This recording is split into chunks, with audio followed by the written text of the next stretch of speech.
Good morning, everybody. Dennis Engelbrecht, Digging Deeper. Today I want to talk about the organizational chart. Yeah, that's a hot topic, right? Maybe not. But, most every company has an organizational chart somewhere. It may not be posted or it may be posted. But what I want to do is talk today about how to get value out of your organizational chart and make it a tool that helps you in your organization and your management. So probably the primary use or reason for an organizational chart is to establish or to maybe tell people what the chain of command is or is expected to be. Who reports to whom. So in a sense, it's also an accountability chart. Who's accountable to whom for the work that they do. Doing this chart, and we end up doing this a lot in our peer groups, as we do a host audit to really figure out, because in many companies it's really quite confusing, because we find that there are people that, well, they don't, they supposedly report to this person, but they don't really, because they view themselves as equal, or they don't like each other, or he kind of operates independently. And what we find out is oftentimes that really a lot of people throughout the organizational chart actually report to the guy at the top or the person at the top, right? And that can, of course, be negative. So, doing an accurate organizational chart that tells you the way it really is can be a great tool for organizational improvement. Say, well, if that's the way it really is, and this is the way we perceive it, how do we, what's better? Is it better to recognize this and live where we are today? Or is it better to make sure that people move? And if we have people that don't fit, well, maybe they don't fit, and that's actually holding the organization back. Either those people or the fact that we don't have them in a proper reporting or accountability relationship. So efficiency is very important. Other aspects to use that organization chart for, accuracy is very important. The other thing to use your organization chart for is efficiency. A lot of people are very proud if their organization is flat, right? They have a flat organization. There aren't 5 or 6 layers. And that probably is, I'd say it definitely is more efficient in some senses, is that you have fewer leaders who are just leading in that case, in the so-called flat organization chart. But is that good or is that bad? Because one of the other things you find out with your organization chart is how many direct reports each person has.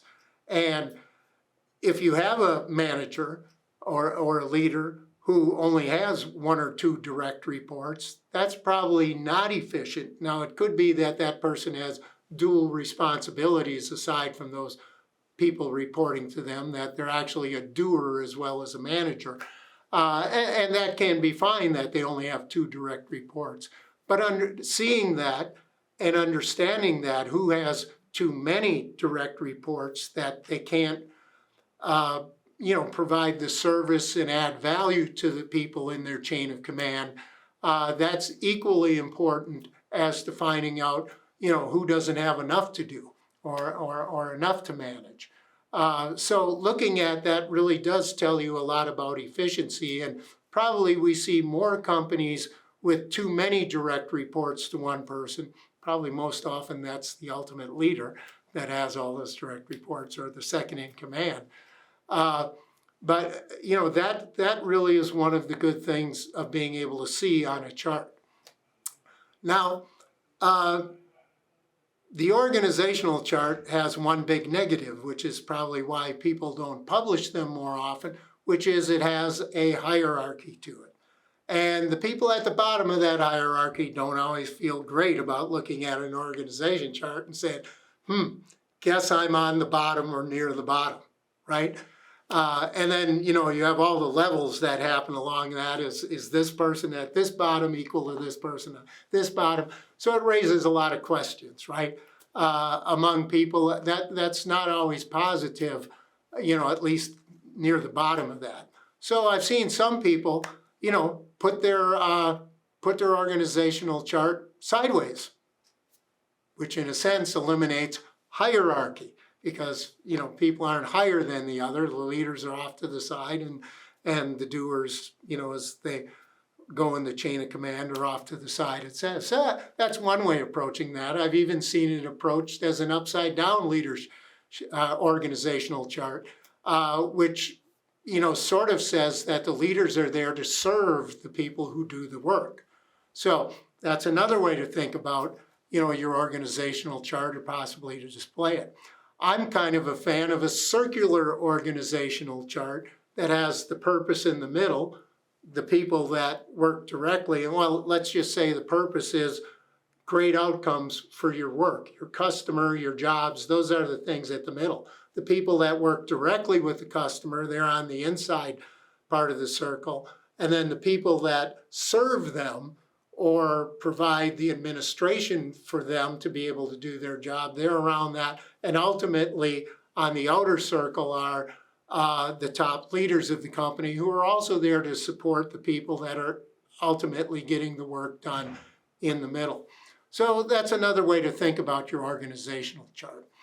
Another big purpose for your organizational chart, and very important way to use it, is doing a future organizational chart.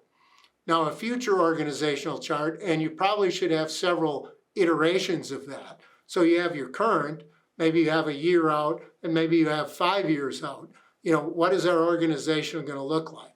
Well, why would you do that? Well, number one, perhaps there's some retirements or successions going on, so you're going to have some people perhaps leaving the company. Well, 1 year from now or 5 years from now, who's going to fill those spaces? Who do you have inside, or do you have to look outside for people to fill those spaces?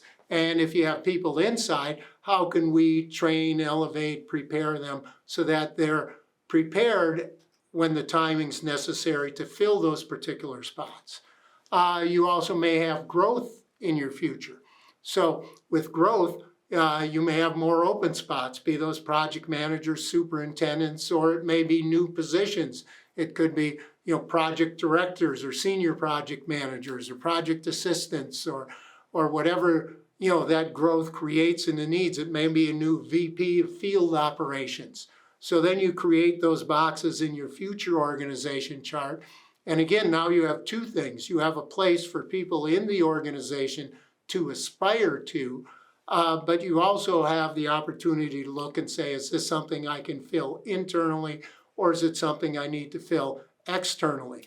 And by the way, who's responsible for getting those boxes filled? Because there's a timeline there as well, right? Because you got to have those boxes filled. And in a growth situations, it's always better to fill the boxes before you get the work, rather than getting the work and then scrambling to plug somebody in at the last minute. So think about your organizational chart. How are you using it? How can you improve it? How can you make it a tool for the organization? And how can you make it a tool for the future? Dennis Engelbrecht, Digging Deeper.